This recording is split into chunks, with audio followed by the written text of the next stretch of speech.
Hoje nós vamos falar e lembrar do momento de Jesus, quando ele fala sobre a vigilância. Orai e vigiai para que não caias em tentação. E no livro Boa Nova, capítulo 21, a lição é da vigilância. E é aquele momento que Jesus pergunta aos seus apóstolos: que dizem os homens quem eu sou? E se nós percebemos, esses ensinamentos cabem a todos nós no nosso dia a dia. Porque é comum isso acontecer conosco, de nós questionarmos certas situações. Por que eu estou falando isso?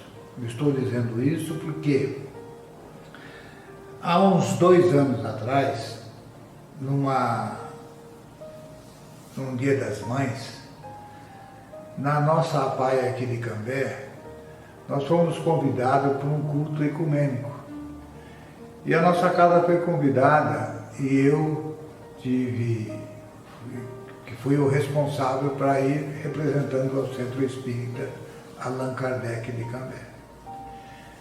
Então nós chegamos lá, nós falamos sobre a beleza daquele trabalho, da renúncia daquelas mães, da renúncia daqueles funcionários, porque são criaturas dedicadas ao outro espírito que necessita.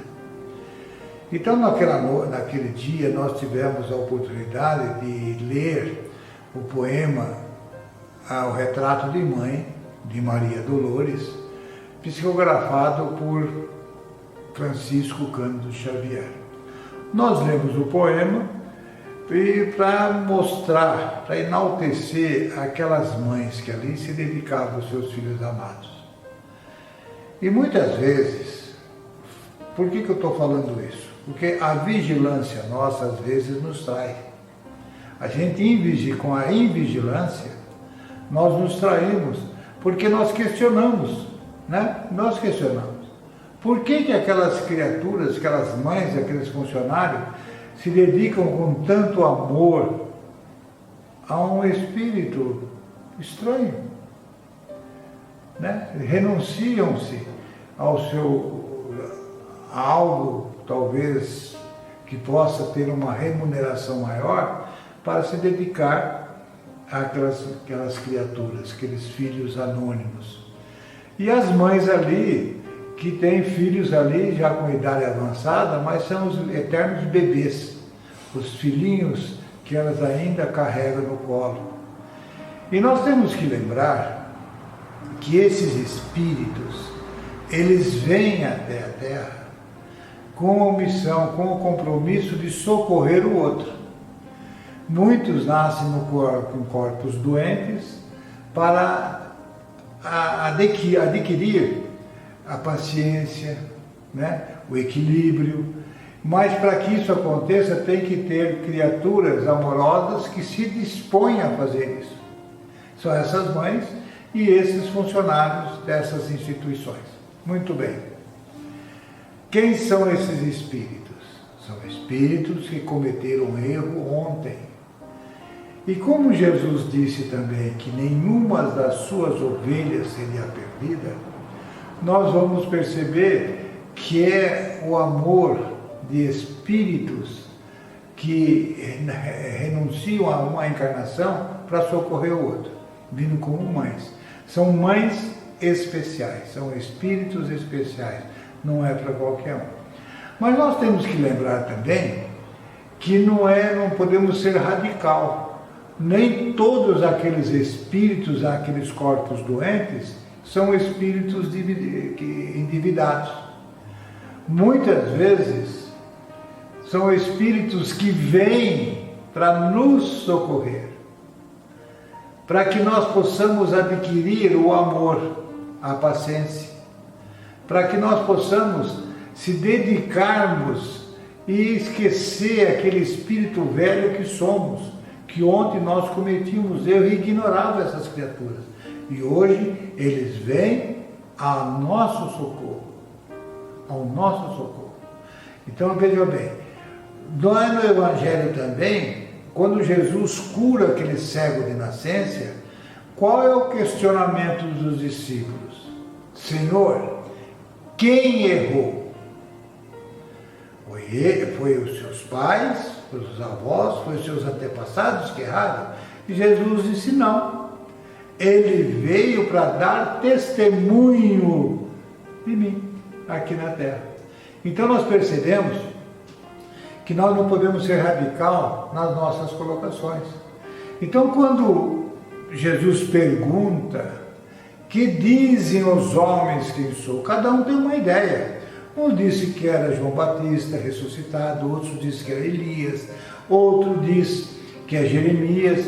Mas Jesus faz uma pergunta que surpreende eles, para ver se eles estavam mesmo ligados naqueles ensinamentos e estavam envolvidos com Jesus realmente. Jesus pergunta, e vocês? Quem dizem que eu sou? Naquele instante, Pedro se adianta e fala, tu és o Cristo, Filho de Deus. E Jesus enaltece a figura de Pedro. Não foi tu quem me disseste, Pedro, mas o meu Pai que está no céu. Naquele instante, Pedro, vigilante, ele é o médium de Deus, dos bons espíritos, que traz uma lembrança de quem era realmente Jesus, que é o Cristo, o Filho de Deus, que veio à terra para nos socorrer, para trazer um ensinamento para nós, que nós não estamos abandonados aqui na terra, que Ele veio para nos socorrer, para trazer uma notícia que até então nós não tínhamos, essa compreensão desse Pai, desse Deus de amor, que Ele disse, Deus é amor. Então nós percebemos qual foi a presença de Jesus, que a doutrina espírita nos ensina e nos dá a entender qual era a presença de Jesus, qual foi o que representou Jesus para nós aqui na terra. Jesus não veio aqui para ser crucificado. Jesus não veio aqui para acabar com os nossos pecados, esse pecado original que se fala tanto, porque nós somos espíritos errantes, que cometemos erros ontem, no passado. E hoje estamos aqui tendo a nova oportunidade para se novamente afirmar que Jesus nos disse, da minhas ovelhas nenhuma se perderá. Lembramos também do filho pródigo, o filho que pede o direito da sua herança, e o pai, respeitando a liberdade, o livre-arbítrio do filho, dá, e ele sai a desfrutar as riquezas da terra, as ilusões da terra. E daí também temos a dracma perdida. A mulher fica o dia todo à procura de uma dracma. O que significava? Um centavo. Mas faltava para ela um centavo. Uma dracma representa nós. Nós somos uma dracma, às vezes, perdida. Então, nós somos procurados. Nós somos levados a, muitas vezes, nós nas nossas reuniões mediúnicas, nós vemos espíritos que trazem esses entes queridos que estão cometendo erros, que estão em sofrimento, que estão fazendo justiça com as próprias mãos. E eles vão, recolhem e trazem até a casa para que eles sejam orientados, para que eles lembrem que tem alguém que os ama, que eles sofrem porque tem o ódio no coração. Então, a vida aqui na Terra é muito bem clara, como a doutrina espírita nos diz, que é um mundo de provas e expiações, que nós somos espíritos milenares, que nós cometemos erros. E Deus, na sua infinita misericórdia, por nós, que somos filhos amados, Ele manda espíritos para nos socorrer. Então manda essas mães especiais para receber esses filhos doentes do corpo, mas na verdade, aparentemente o espírito está doente, que vem nesse corpo para que não cometa erros maiores, para que eles sejam educados nesse corpo que não dá a liberdade necessária para eles agir como eles gostariam. Então a doutrina espírita, ela nos ensina esses pequenos detalhes de cada um de nós. Então nós temos que lembrar que a doutrina espírita é a doutrina consoladora por Jesus. E Jesus vem falar para o espírito e não para o corpo físico. Ele vem falar para nós espíritos, que somos todos espíritos. Então nós temos que lembrar que nós somos eternos. Nós temos um futuro ainda que nós não temos ideia, mas depende de nós. A doutrina espírita é muito clara, que hoje representa o ontem nosso. E o hoje representa também o amanhã. Então tudo depende do agora. O que é que nós estamos plantando?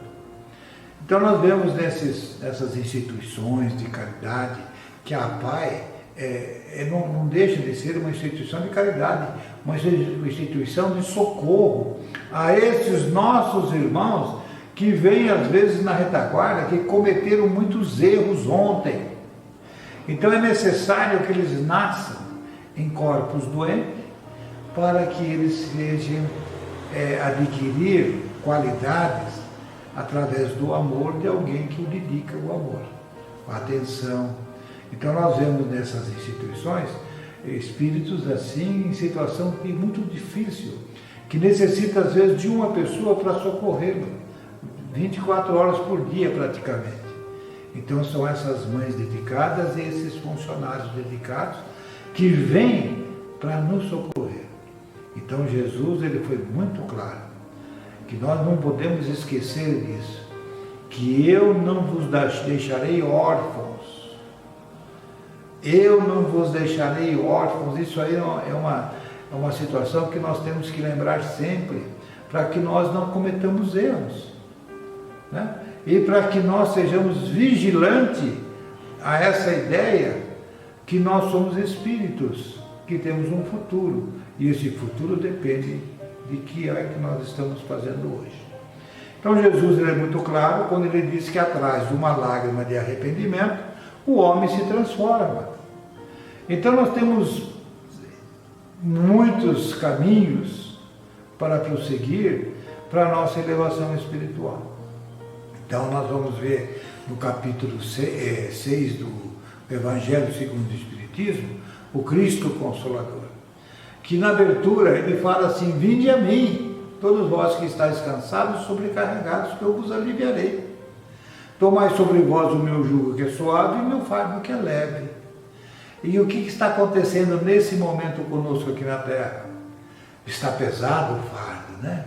Se nós caminharmos sozinhos, o fardo vai ser difícil de carregar. Mas com Jesus se torna leve.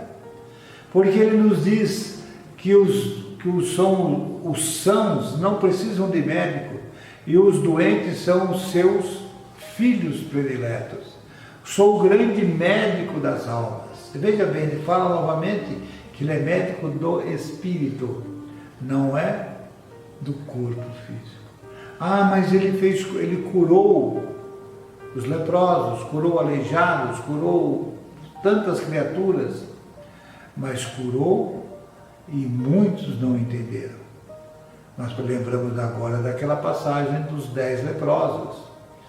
Eles veem Jesus, eles gritam: Senhor, cura-nos. E Jesus responde a eles: vão e se apresentem aos sacerdotes. Por que Jesus fala aquilo? Porque teria que novamente apresentar para voltar à vida, porque eles eram dados como mortos, eles eram riscados da sociedade na época. E os 10 saem e vão, mas vão e não percebem o que está acontecendo, que estão sendo limpos. E só um volta para agradecê-lo, só um percebe. E Jesus pergunta: cadê os outros? E nós perguntamos também: cadê aqueles que ainda não conhecem Jesus? Cadê aqueles ainda que não entenderam a presença de Jesus aqui na Terra? Qual foi o seu compromisso conosco. E Ele nos promete que a vida, além dessa vida, Ele fala para o Espírito, Ele não fala para o corpo físico. Porque amanhã nós vamos deixar esse corpo, mas nós vamos continuar nossa caminhada. Mas se nós desencarnarmos agora, como é que nós vamos estar para o nosso regresso? O que é que nós vamos levar na nossa bagagem? Né? É isso que nós temos que pensar. Então, tudo que nos acontece aqui na Terra é para o nosso bem. A pandemia, você acha que não está sobre a vigilância desse mestre de Jesus? Será que não está na vigilância de Deus? Será que Ele não está fazendo isso para o nosso bem, para a nossa mudança? Para essa mudança interior que nós temos que ter? Ou nós vamos ter que nascer num corpo doente amanhã para podermos receber aquilo que necessitamos, né? Adquirir paciência, que a nossa vaidade se afaste de nós, que o nosso orgulho, que nós tenhamos humildade de poder ter alguém nos socorrendo, né? Porque nós ainda somos muito orgulhosos, nós não aceitamos ajuda, né? As pessoas vêm muitas vezes querer nos trazer um auxílio, nós repelimos, porque ainda aquele espírito rebelde, orgulhoso e vaidoso está dentro de cada um de nós ainda. Então nós vemos o Evangelho nos ensinando, Jesus nos ensinando a todos os momentos. Na sua caminhada aqui na Terra, nós temos que lembrar dessa figura ímpar que a Terra recebeu e não soube recepcioná-lo. Então a pergunta é, por que crucificamos Jesus? Por causa do meio que ele veio viver, que nós éramos ainda brutos, ignorantes, e não tínhamos ideia de quem era aquela figura. E hoje, como é que nós estamos? Passados-se 2000 anos, com todos esses ensinamentos, quantos erros nós cometemos em nome do Cristo, né? Nós falamos sobre Jesus, na hora do testemunho nós fugimos. E nós vemos nas figuras espirituais que vêm à Terra, a nosso socorro, espíritos que vêm para nos socorrer e nós não entendemos. Como nós não entendemos até o Chico, o nosso querido e amado Chico Xavier, que sofreu as consequências do meio. Ele sofreu perseguição pela ignorância nossa. Nós não entendemos o porquê que ele fez o que fez para nos socorrer. A pergunta é, quantas mães ele consolou, pais, quantas criaturas ele consolou, e a sua obra, como esse livro que está aqui na minha frente, o Boa Nova, de Humberto de Campos, que registra como Irmão X, quanto benefício que ele traz Jesus de volta nessa lição da vigilância, convidando-nos à vigilância constante, para que nós não caímos em erros novamente e cometemos erros que o futuro vai ficar muito difícil para nós suportar, por causa dessa invigilância. E acontece com Pedro isso. Pedro fica todo vaidoso, né? Quando Jesus fala assim, não foi tu, mas sim meu Pai. Ele foi o médium de Deus naquele instante. Por isso a vigilância. Por isso, orai e vigiai, ou vigiai e orai, para que não caias em tentação. Pedro, ele estava vigilante. Ele recebe a mensagem espiritual superior e apresenta a Jesus. Tu és o Cristo, Filho de Deus. Mas, depois Jesus começa a fazer um comentário com eles sobre o que ia se passar, que havia o sofrimento, que ia... E isso tudo estava nas profecias. Já estava tudo escrito isso, que ele viria, sofreria as consequências do meio. E Pedro, naquele instante, ainda envolvido talvez na vaidade, né?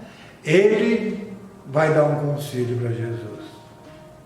E diz assim, eu peço até a permissão para ler esse pequeno trecho aqui, diz assim: foi aí que Simão Pedro, modificando a atitude mental do primeiro momento e deixando-se conduzir na esteira das concepções falíveis do seu sentimento de homem, aproximou-se do Messias e lhe falou em particular: Mestre, convém não exagerardes as vossas palavras, não podemos acreditar que tereis que sofrer semelhante martírios. Onde estaria Deus? Olha aí a dificuldade.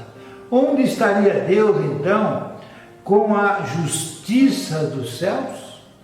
Olha só o que passou pela cabeça de Pedro.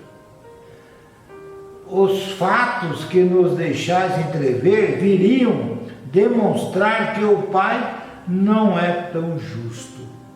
Isso nós comentamos quase diariamente. O que eu fiz para Deus para merecer isso? E Pedro está falando exatamente isso.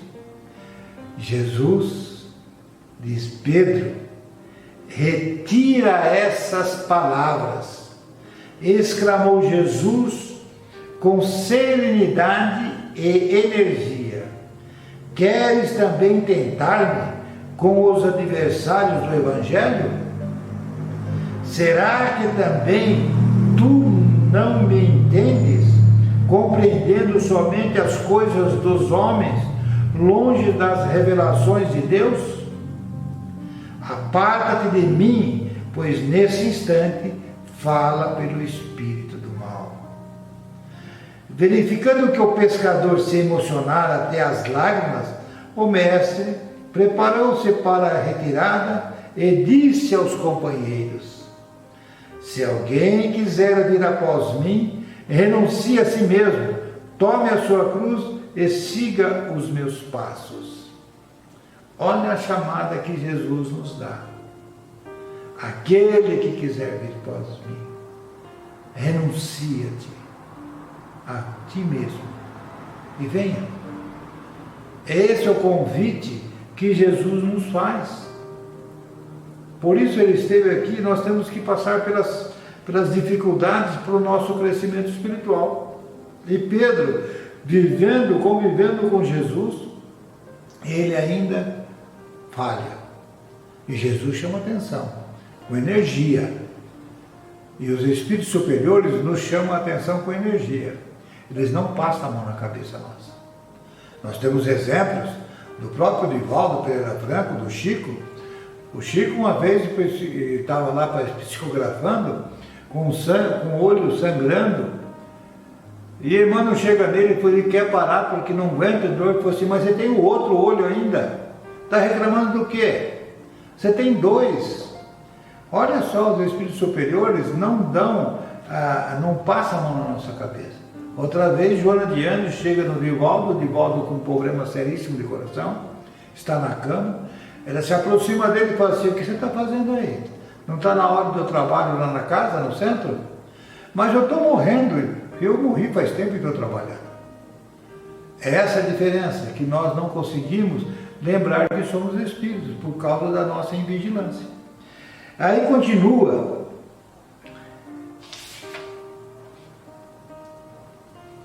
Pedro questiona Jesus depois, dizendo assim: mestre, por que razão mandaste retirar as palavras em que vos demonstrei o zelo de discípulo sincero? Olha só o pensamento de Pedro. Ele achando que podia, fazendo isso, ele estava sendo sincero com Jesus. Na concepção dele, sim, mas na concepção de Jesus, não. Alguns minutos antes, não havias afirmado que eu trazia aos companheiros a inspiração de Deus? Por que motivo, logo após me designáveis como intérprete dos inimigos da luz? Simão, respondeu Jesus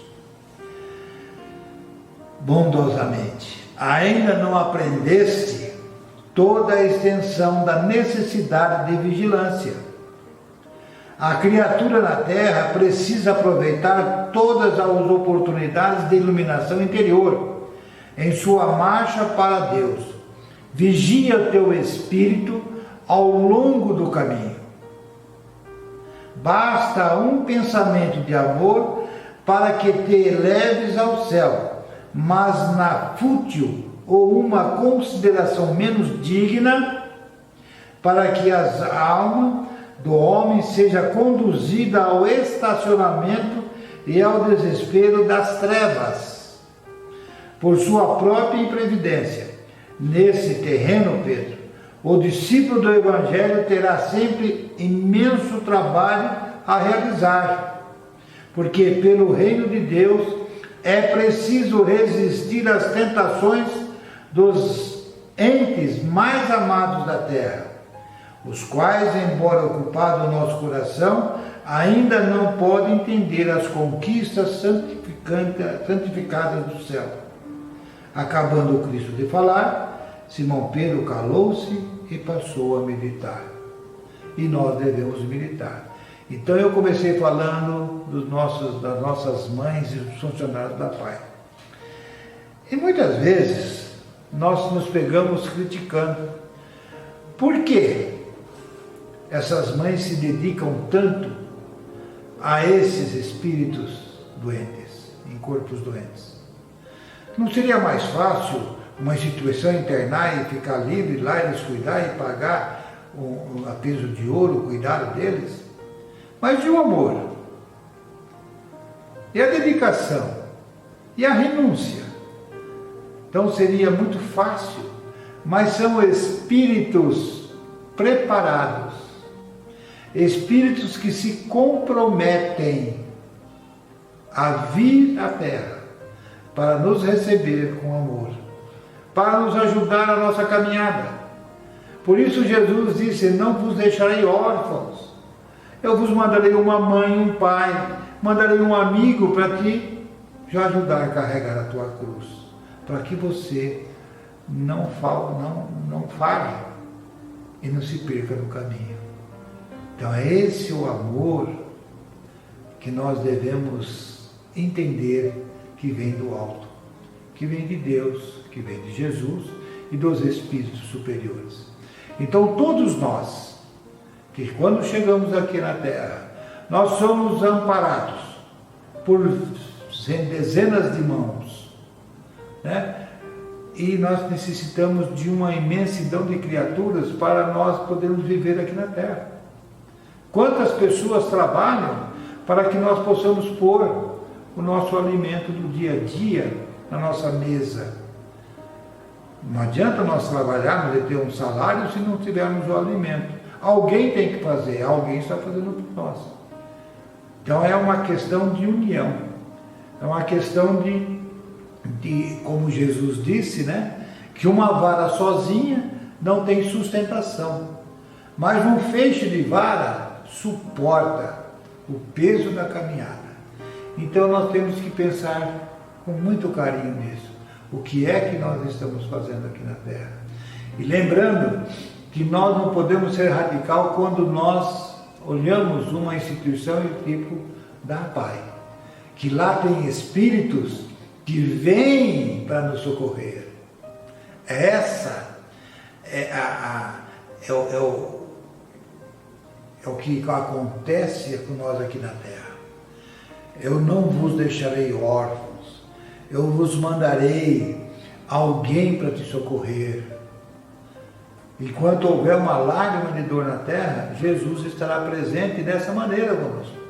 Com um pai, com uma mãe, um irmão, com um vizinho, com um amigo, que nos traz ânimo para continuarmos a nossa caminhada. Por isso, a doutrina espírita abraça com a bandeira da caridade. Fora da caridade não há salvação. E Pedro já nos lembra que o amor cobre uma multidão de pecados. Quer dizer, então, pecados irmãos, nós temos que lembrar que Pedro, o nosso querido discípulo, Ele disse que o amor cobre uma multidão de pecados, quer dizer, que cobre uma multidão de erros que nós cometemos. E Pedro, toda vez, ele era chamado a atenção com um exemplo, porque ele era uma espécie de líder do grupo. Mas ele sempre era o motivo de Jesus estar chamando a atenção. Né? Pedro vai lá e pergunta para Jesus: Senhor, quantas vezes eu tenho que perdoar meu irmão? 7 vezes? Por que Pedro faz essa pergunta? Porque havia um grupo de pessoas perturbando-os, chateando com eles, chamando Jesus de charlatão, deles de vagabundos. E Pedro se irrita com aquilo. E Pedro vai lá e questiona Jesus: quantas vezes eu devo perdoar o meu irmão? 7 vezes? Não, Pedro, é 70 vezes 7 vezes. Então a doutrina espírita traz esse Cristo, essa pureza desses ensinamentos até nós, porque nós desviamos do caminho ao longo do tempo. Nós tivemos momentos difíceis aqui na Terra. Nós levantamos guerras em nome do Cristo, com a bandeira da cruz, aos erros que nós cometemos.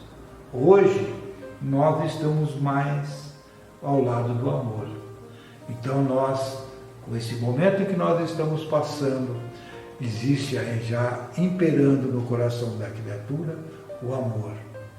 Alguém se preocupando com o próximo. É isso que nós necessitamos.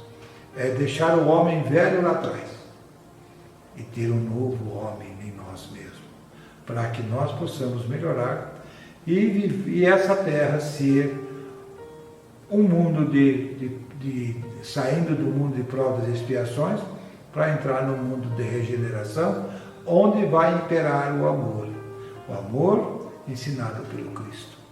É isso que nós temos que ver. Então nada que acontece para nós aqui na terra é para o nosso mal, tudo é para o nosso bem.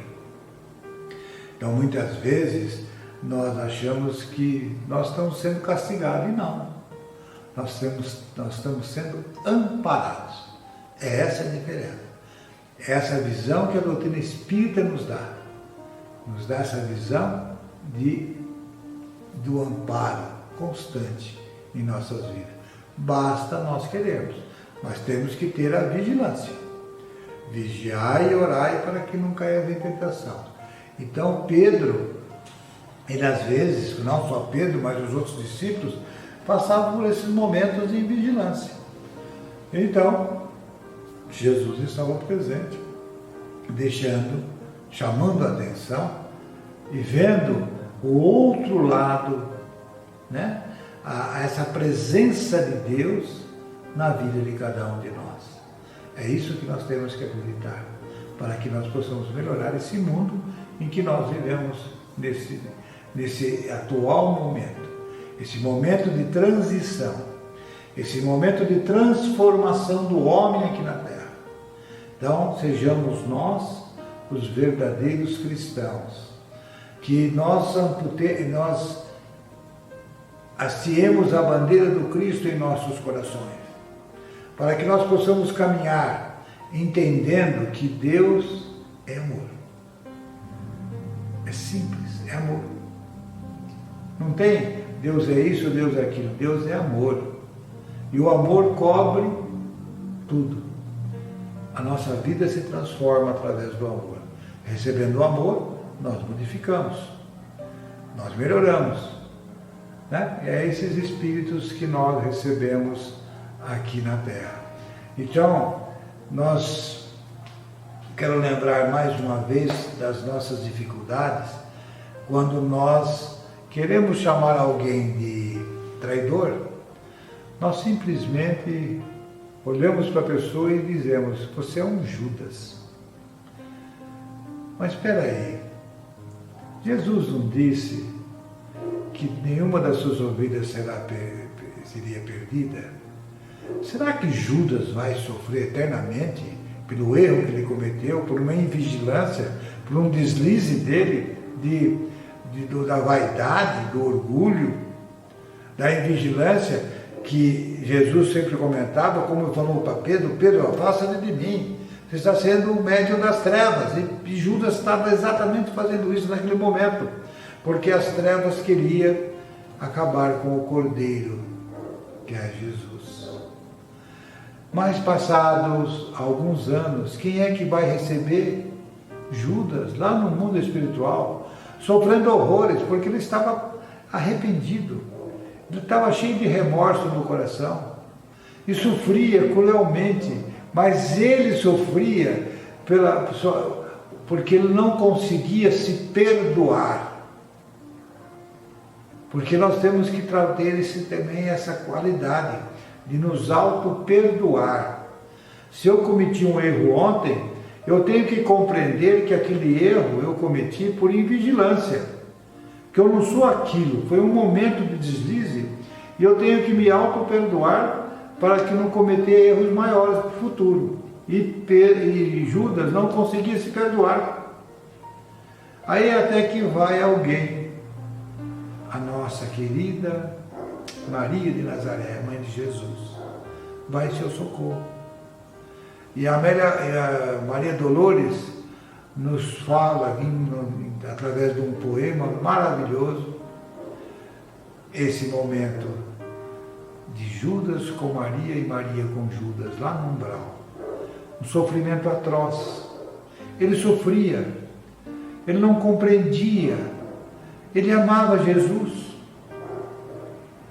Como é que ele podia ter feito aquilo? Mas foi a sua invigilância que trouxe sofrimentos atrozes. E ele respondeu, ceitil por ceitil, como Jesus disse, dali não sairás enquanto não pagar o último ceitil, o último centavo da sua dívida. Judas hoje, que as notícias que nós temos do Evangelho, do Espiritismo, é que Judas hoje é um espírito iluminado. Mas ainda nós o autoflagelamos no Salmo de Aleluia. Nós o massacramos por a nossa ignorância. Mas ele é um espírito de luz porque ele venceu as suas dificuldades. Então pensemos nisso com carinho. Que Jesus nos abençoe e continue nos envolvendo nas suas vibrações de amor e de paz. Nós queremos, prezados irmãos e irmãs, levar uma mensagem de otimismo aos vossos corações. Lembrar que nós não estamos abandonados aqui na Terra, que Jesus está presente em todos os momentos de nossa vida. Muitas vezes, nós é que nos afastamos dele e entramos em desespero. E aí abate a tempestade. E nós pedimos socorro e ele vem nos socorrer. Mas temos que ser sinceros no nosso pedido. Senhor, abençoe-nos nesse instante de dificuldade que nós passamos aqui na terra, Senhor. Permita que os bons espíritos possam estar conosco, nos ajudando a atravessar esse pântano de dor e de sofrimento que ainda estamos vivendo aqui na terra. Mas que possamos ter confiança no Teu amor, Senhor, e na direção desse Mestre amado. Amigos espirituais, abençoe-nos hoje e sempre, que assim seja.